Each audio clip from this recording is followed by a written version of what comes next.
Oke, Assalamualaikum warahmatullahi wabarakatuh. Waalaikumsalam warahmatullahi wabarakatuh. Waalaikumsalam warahmatullahi wabarakatuh. Salam dan bahagia.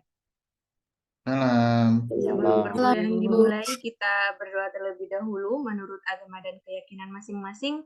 Semoga apa yang kita pelajari hari ini memberikan manfaat bagi kita semua di masa yang akan mendatang. Semoga juga kita selalu diberikan kesehatan beserta keselamatan. Berdoa mulai.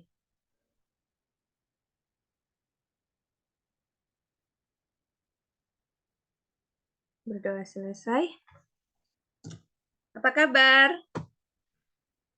Baik, Baik, Bu. Baik, Bu.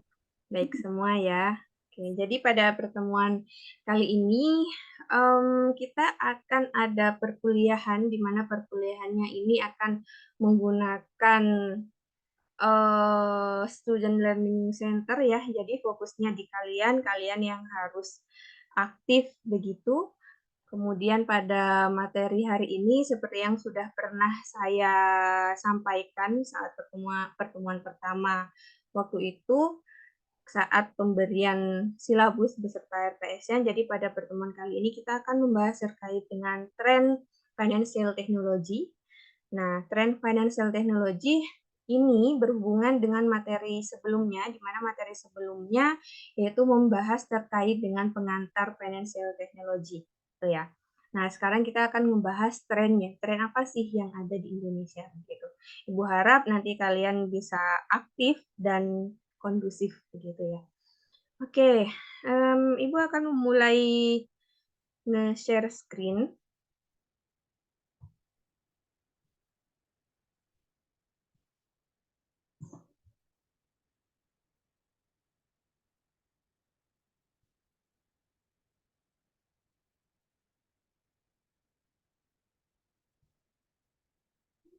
Apakah sudah muncul di layar masing-masing? Sudah, Bu. Bu. Oke, nah jadi kali ini seperti yang Ibu sampaikan tadi, kita akan membahas terkait dengan tren financial technology. Nah, tren, kalian pasti tahulah ya, tren yang lagi happening begitu kan? Nah, kemudian financial technology. Masih ingat apa itu financial technology seperti yang sudah kita bahas minggu lalu? Ada yang tahu? Silahkan bisa raise hand.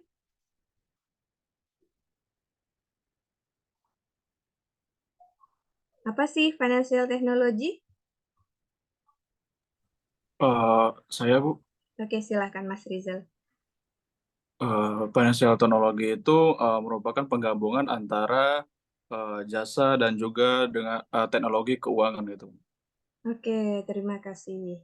Nah, seperti yang Mas Rizal sampaikan tadi, financial technology merupakan penggabungan dari teknologi dan keuangan. Mengapa disebut financial technology? Nah, sekarang, wah ini introduction nih, ini nama ibu ini. Kalian udah kenal kan sama ibu? Sudah kenal, Bu. Udah kenal ya, ini intermezzo ya. Oke, jadi tadi udah dibahas secara singkat oleh Mas Rizal terkait dengan pengertian financial technology. Nah, jadi pada pertemuan kali ini ada beberapa subtopik yang akan kita bahas. Ini adalah table of content-nya. Yang pertama yaitu adalah apa itu vintage, sejarah vintage di dunia, kemudian perkembangan vintage di Indonesia, perbedaan vintage, kemudian tren vintage di Indonesia itu seperti apa sih. Yang terakhir kemudian ada closing. Nah,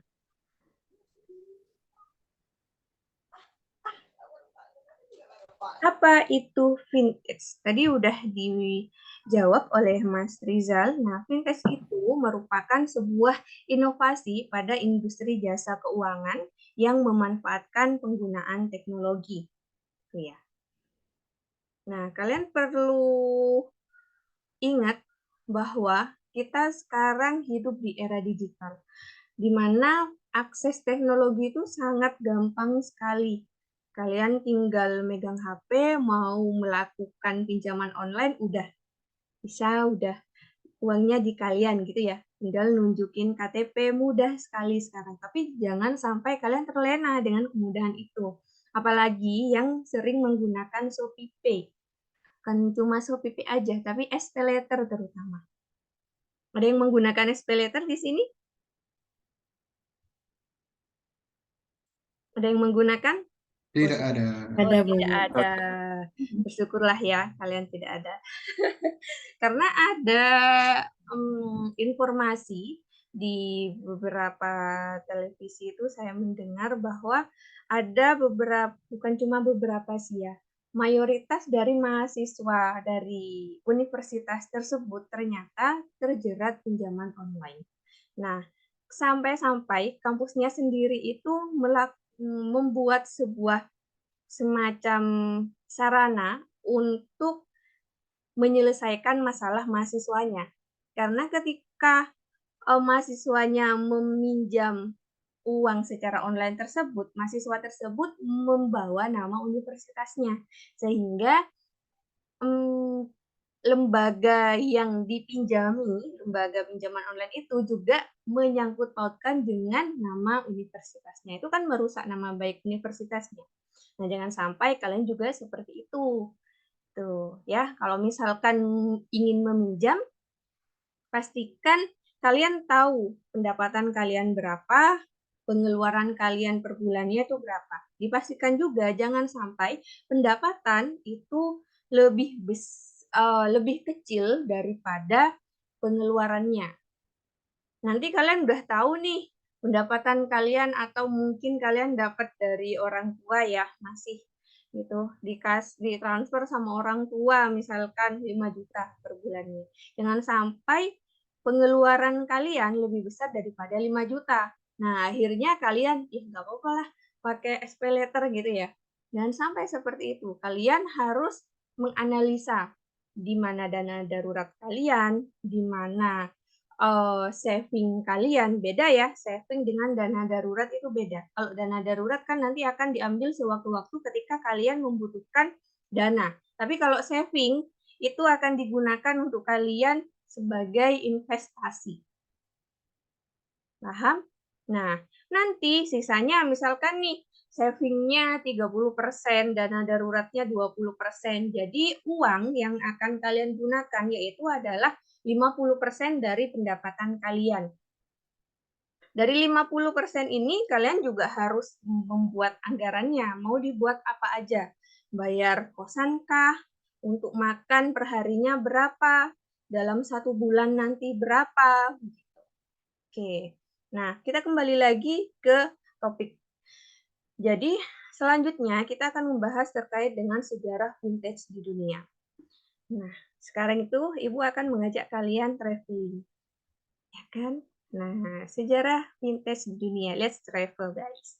Nah, ini pada tahun 1960 sampai dengan 1970, pada tahun ini muncul komputer dan jaringan internet.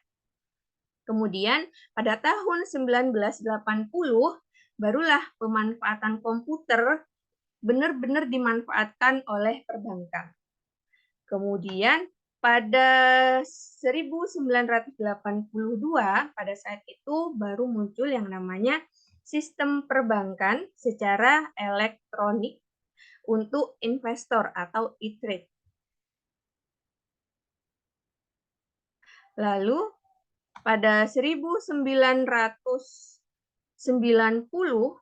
pada saat ini muncullah pertumbuhan internet semakin membaik, kemudian baru ada yang namanya saham online. Pada 1998 baru di sini mengenalkan online banking menggunakan teknologi dan software atau vintage pada saat itu mulai marak digunakan. Tapi kalau di Indonesia kita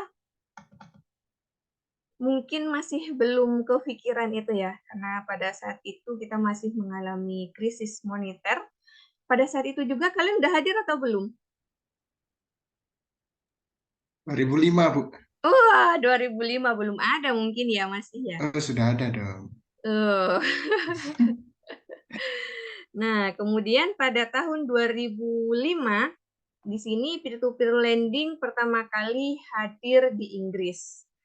Nah, bisa dilihat di sini kan peer-to-peer lending pertama hadir di Inggris nih. Jadi bisa dikatakan bahwa pencetus pertama peer-to-peer lending adalah negara Inggris. Kalau di Indonesia kapan? Nah, yuk kita bahas terkait dengan di Indonesia. Kalau menurut kalian nih, kira-kira. Nah, di sini kan dibahas nih pada 1998 baru mengenal online banking menggunakan teknologi software atau fintech itu baru dikenalkan. Indonesia pada saat itu baru mengalami krisis moneter. Kalau menurut kalian, kira-kira fintech itu masuk di Indonesia kapan sih? 2006, Bu. Tapi untuk Asosiasi Fintech Indonesia itu dibentuknya pada tahun 2015. Oke, terima kasih. Ini siapa, Mas Rizal? Iya, Bu. Oke, Mas Rizal. Jadi vintage itu muncul atau marak di Indonesia pada tahun 2006. Coba kita cek. Benar nggak sih pada tahun 2006?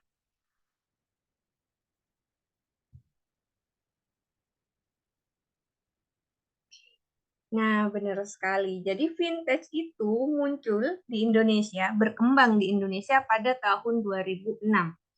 Nah, kemudian pada tahun 2015 barulah ada yang namanya AVI. Dan ketika ada yang namanya AVI, pada saat itu jugalah vintage mulai dapat kepercayaan dari masyarakat. Jadi prosesnya itu sangat lama sekali ya, dari tahun 2006 sampai tahun 2015. Nah, pada tahun 2015 ketika muncul AVI, ini membuat 80% pertumbuhan vintage. Dan pada tahun 2022 tercatat ada 102 perusahaan terdaftar di OJK. Ini pada tahun 2022. Lalu bagaimana dengan tahun 2023? Bagaimana dengan tahun 2023? Nah, kemarin ketika Ibu membaca suatu artikel dari OJK, ternyata pertumbuhan vintage itu juga semakin membaik, di mana pertumbuhan vintage itu mencapai sekitar 104 atau 105 pada tahun 2023. Walaupun ada penurunan antara dari tahun 2022 bulan Desember sampai bulan April Maret, walaupun ada penurunan di situ, yang awalnya 153 menjadi 104 atau 100 sampai 115 begitu. Nah, tapi dengan adanya hal tersebut, walaupun ada penurunan pada saat itu, hal ini menunjukkan bahwa vintage itu sangat dipercaya oleh masyarakat Indonesia. Ya kan, buktinya aja. Coba kalian tanya di sekeliling kalian. Siapa sih yang nggak menggunakan Shopee? Untuk transaksi yang nggak menggunakan Shopee Food siapa?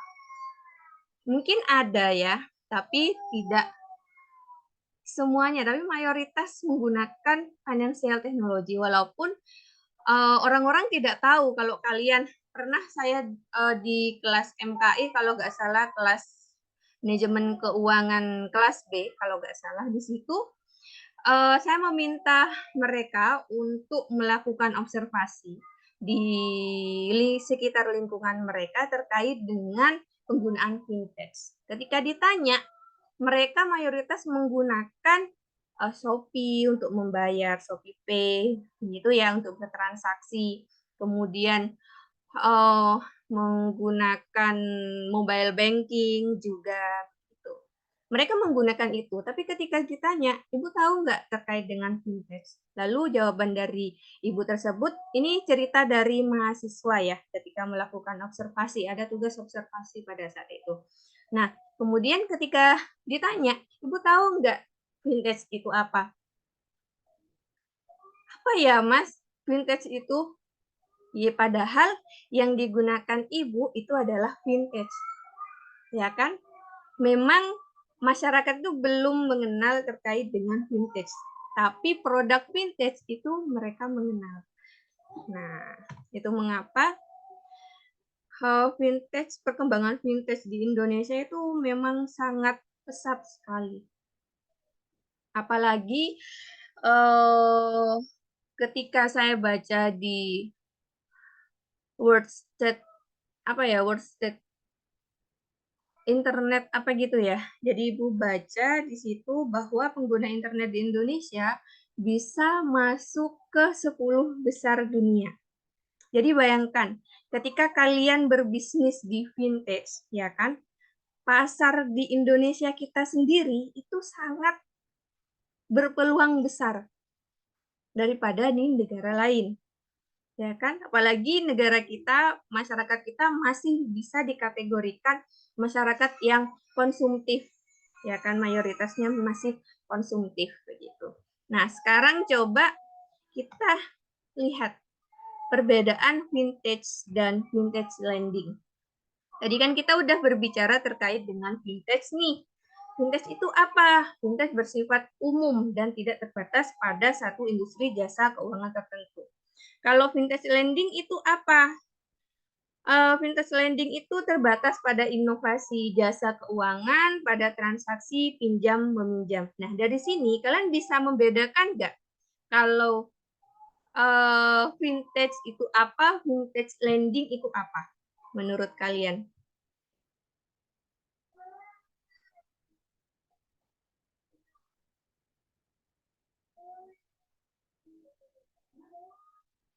Ada yang tahu vintage itu apa, vintage lending itu apa?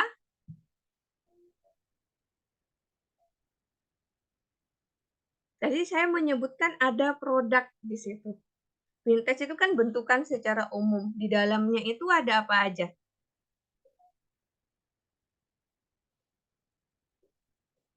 Ada produk. Jadi vintage lending itu merupakan bagian dari produk dari vintage. Vintage lending atau peer-to-peer lending. Nah, kemudian kita masuk ke tunggu sebentar.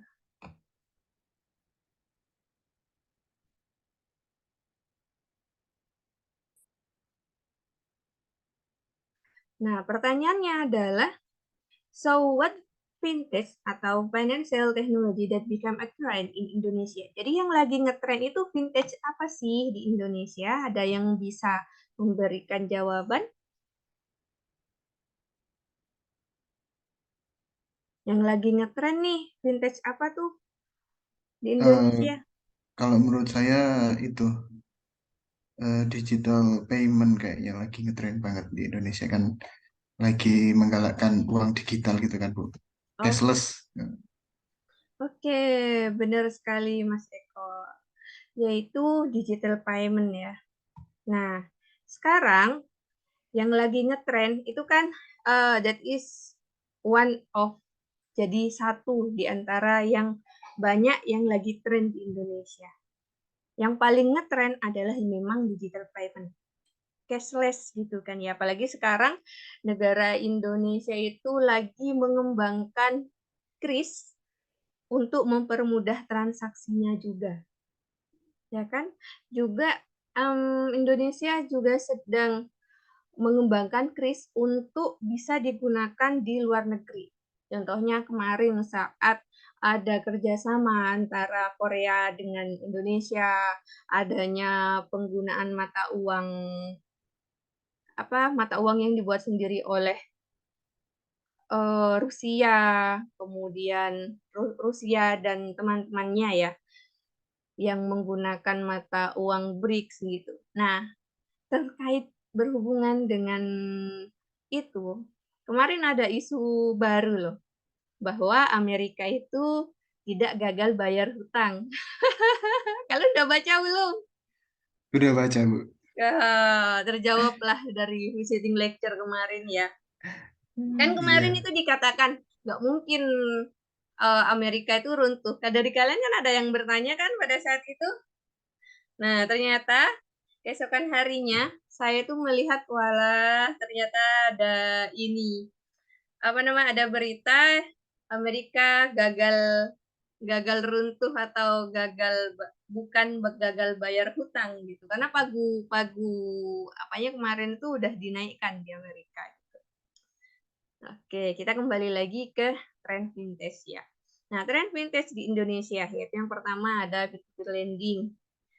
Nah, apa sih peer-to-peer lending? Di dalamnya yang jelas pinjam uang online gitu. Terus yang kedua ada crowdfunding. Yang crowdfunding di sini merupakan metode crowdfunding ini merupakan aplikasi di mana kalian di situ bisa memberikan donasi gitu ya. Contohnya misalkan ada Kitabisa. Kalian kalau mau berzakat atau donasi tinggal pakai aplikasi Kitabisa. Kemudian ada Investri juga. Nah, cuman ketika kalian mau bertransaksi di vintage ya, melakukan kegiatan apapun di vintage, kalian harus cek dulu tuh, itu udah terdaftar di OJK atau tidak gitu.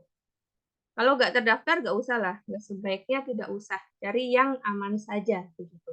Tapi kalau kalian mau uji nyali, siapa tahu nih aplikasi ini nggak abal-abal walaupun nggak terdaftar, boleh aja, nggak apa-apa. Uji nyali gitu kan ya.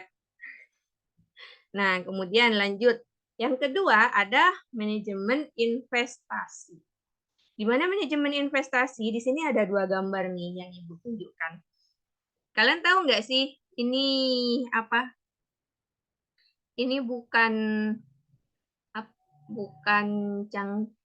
apa namanya ceret itu ya, ceret jin gitu ya, atau botol jin gitu ya, nanti keluar jin bisa memenuhi semua kebutuhan kalian, tidak ya. Di sini kalian diminta untuk berinvestasi. Ada yang tahu ini apa? Broker ajaib.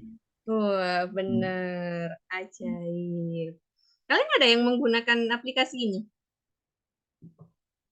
Belum, Wah, belum. Berarti belum, kalian belum. harus ikut di kegiatannya KSPM kalau gitu. Jadi biar sekalian bertransaksi. Kalian tahu kan sama KSPM? Tahu, Bu, tahu. Tahu. Tapi oh ya, kalian udah semester 6 sih ya. Ntar lagi udah mau skripsi. Fokus skripsi aja, Bu. Mau lulus cepet gitu ya. Nanti giliran lulus mau kerja di mana ya, Bu ya? Nanti kalau udah kerja, Bu, kerja kok pusing ya, butuh healing deh gitu. Oke, lanjut ya. Kemudian di sini ada gambar lagi nih. Kalian ada yang menggunakan ini? Kalau ini kan Hmm, manajemen investasi nih. Ya, untuk berinvestasi. Kalau ini apa, Mbak Yani? Tadi Mbak Yani kayaknya bersuara. Ada yang tahu Mbak Yani ini apa? Gambar ini. Ini salah satu produk vintage dalam bentuk manajemen aset. Ada yang tahu? Dompet digital bukan, Bu? Ya, semacam dompet digital. Di sini di dalamnya berisi catatan keuangan. Jadi kalau kalian ya, misalkan Ibu menyarankan, kalau dari Ibu menyarankan, karena kalian juga mempelajari vintage, konsentrasi keuangan juga, di mana di situ kalian diminta untuk memanage uang kalian, how to manage your money. Jadi Ibu baca di sebuah buku. Mungkin kalian pernah membaca atau pernah tahu buku itu, The Philosophy of Money. Ada yang tahu? tahu tapi belum baca, Bu.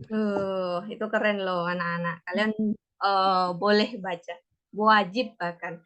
Kenapa?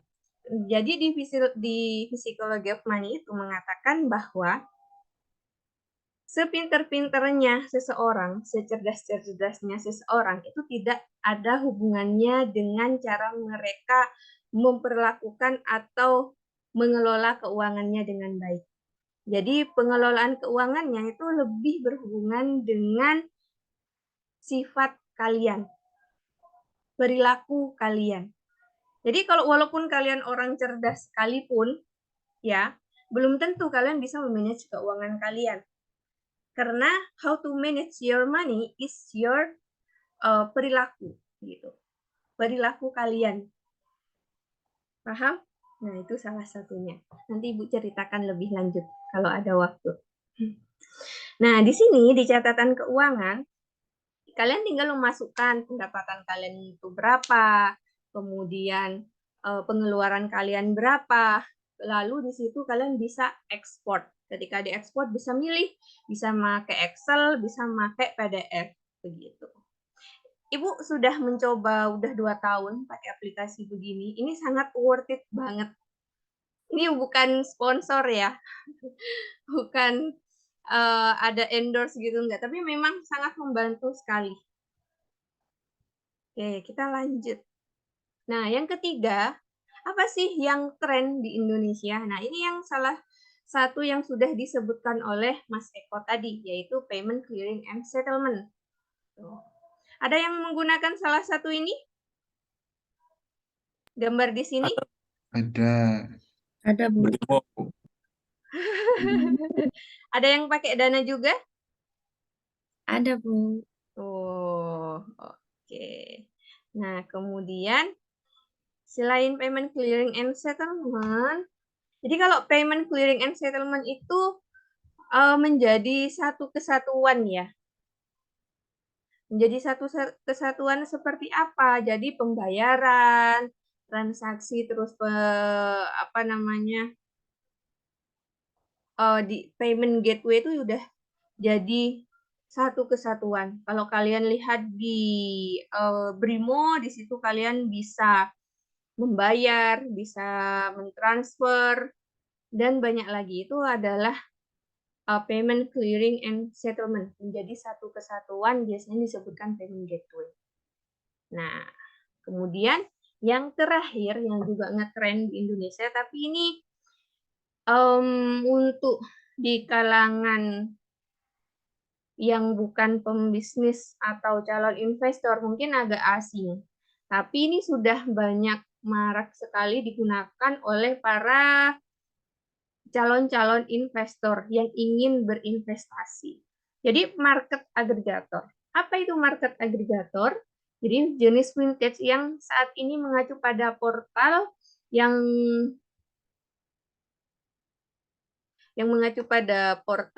mengumpulkan beragam informasi terkait keuangan untuk disuguhkan ke target atau audiens atau pengguna. Jadi kalau misalkan kalian ingin mencari terkait dengan informasi terkait keuangan, kalian bisa cari di di website ini, dicermati. Nah, di website ini juga merupakan website yang sudah terdaftar di OJK. Jadi bisa dipastikan data yang diberikan itu adalah akurat. Gitu. Oke, terima kasih. Itu saja materi hari ini. Semoga hari-hari kalian menyenangkan. Ibu itu sebelum Ibu akhiri, Ibu ada... Oh, tunggu, ini sepertinya loading. Oh ya, Ibu pernah melakukan terkait dengan penelitian vintage. Oke, itu aja akhir dari penutup. Ibu nanti kalau misalkan ada pertanyaan bisa ditanyakan. Kemudian Ibu juga ada tugas ya bagi kalian. Silahkan cek di Sipedar, sudah saya masukkan di sana untuk tugasnya. Nanti pengumpulannya silahkan kalian bisa dikumpulkan di sana. Lalu untuk tugasnya ini dilaksanakan secara kelompok ya. Kalian nanti melakukan observasi di lingkungan sekitar kalian, seperti apa respon mereka, kalian catat. Kemudian diupload ke Sipedar. Nah, itu aja materi hari ini yang bisa Ibu sampaikan. Terima kasih atas kehadiran pada pertemuan kali ini. Semoga materi hari ini bisa memberikan manfaat bagi kalian. Kemudian semoga juga kita selalu diberikan kesehatan beserta keselamatan untuk lebih melakukan inovasi dan kreativitas. Oke, terima kasih.